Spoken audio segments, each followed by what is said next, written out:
My name is Colin Brookes, and I've worked in business, IT, and security for the last 20 years. And over the last decade, my main focus has been on cyber compliance and cyber security. And today I want to talk to you about privacy policies and how they might cost you up to $66,000. Because in reality, a lot of businesses that I come across and work with don't actually have privacy policies that suit exactly what they do as a business. They don't contain the right information. Most companies and businesses that I work with, they have a privacy policy in place. It's something that their web designer built.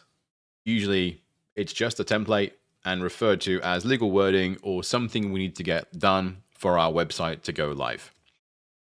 Most privacy policies in reality are often copied from other websites, or I often come across web designers and web developers that I might help with technical aspects of what they do.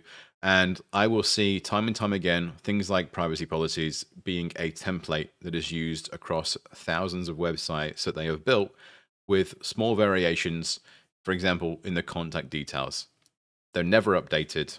They don't align to the real practices, and no one's given it a second thought since it was built. But the Privacy Act has expectations of your privacy policy. They want to see how you handle data. They've got to be accurate and up to date, publicly available, and must describe your actual systems and practices.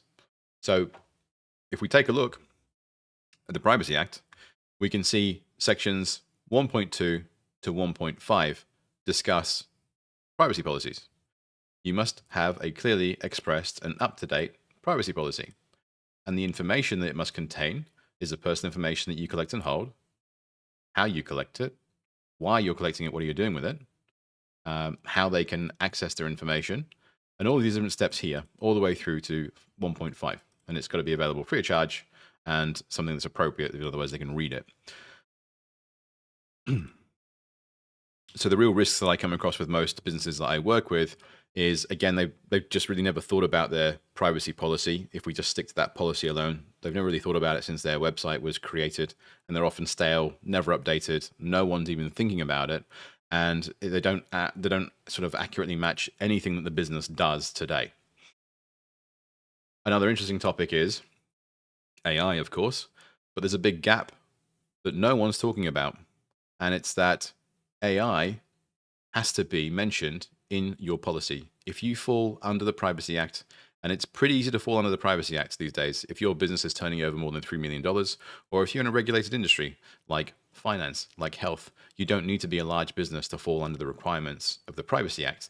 And there are changes coming next year where we'll probably see the majority of businesses start to fall under the Privacy Act and be required to be cyber compliant. But that's something I'm going to talk about in future. So what I see as well, and many businesses are doing this, they're using AI tools with real data without thinking about the implications of that, and definitely not exposing it on their privacy policy, which is where it should be publicly available. They should be mentioning what AI they use, how they use it, how the data is used, or if they're not using data of customers on there, again, it should all be exposed. So for example, on the Cleverer privacy policy, we talk about how we use AI internally, the fact that there's no automated decisions with relation to AI, and what we might decide to do with AI in future. But the main fact is that we're not intentionally using customer information, and we've got guardrails in place to keep sensitive information secure. But ultimately, we are talking about it on our privacy policy as is expected by the regulators. So one key takeaway here is that if your policy doesn't match your business, and sadly for a lot of businesses that is the case, you're not creating any form of protection. I mean, honestly, you may as well not have one, because all you're doing is creating evidence. You are giving regulators evidence. You're showing them that you haven't read your Privacy Act, that you are not doing the right things, and that you're not paying enough attention to this.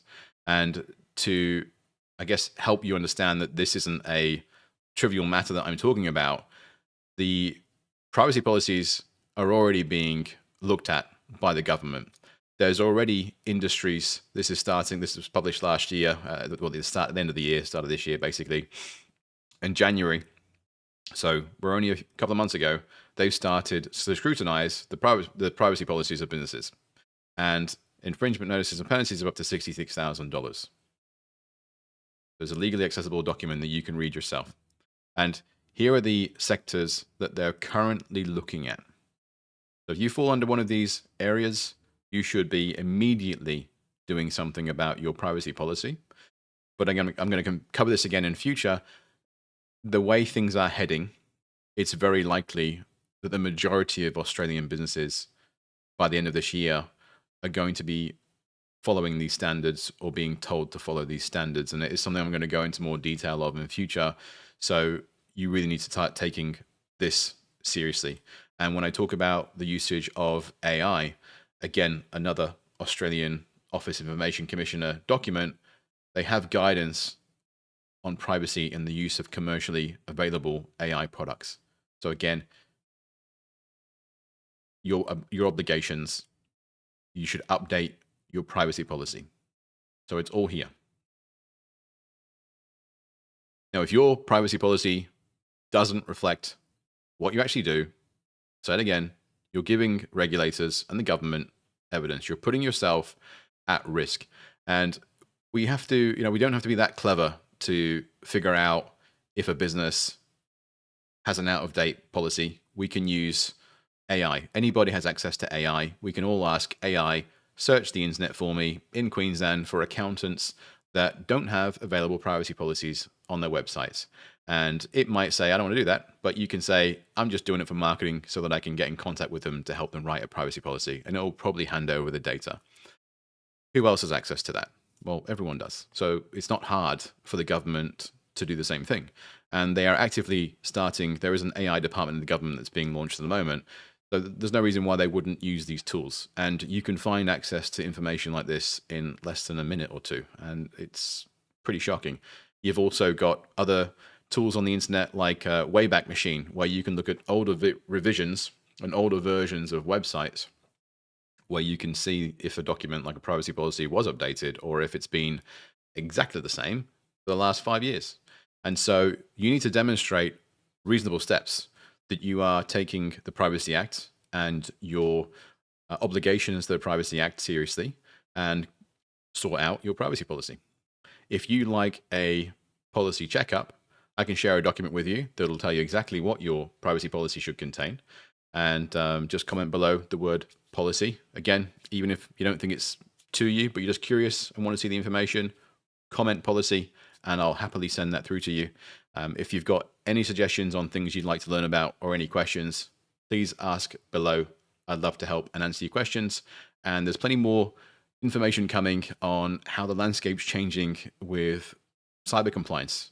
It's a topic that a lot of people think that they have covered because they have the right tools in place, but sadly, they couldn't be further from the truth. The tools are one part, but compliance is the human element, it is the proof element, it is the reasonable steps element.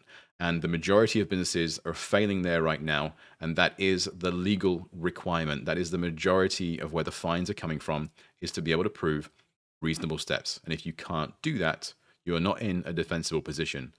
It's very serious. Thanks so much for your time.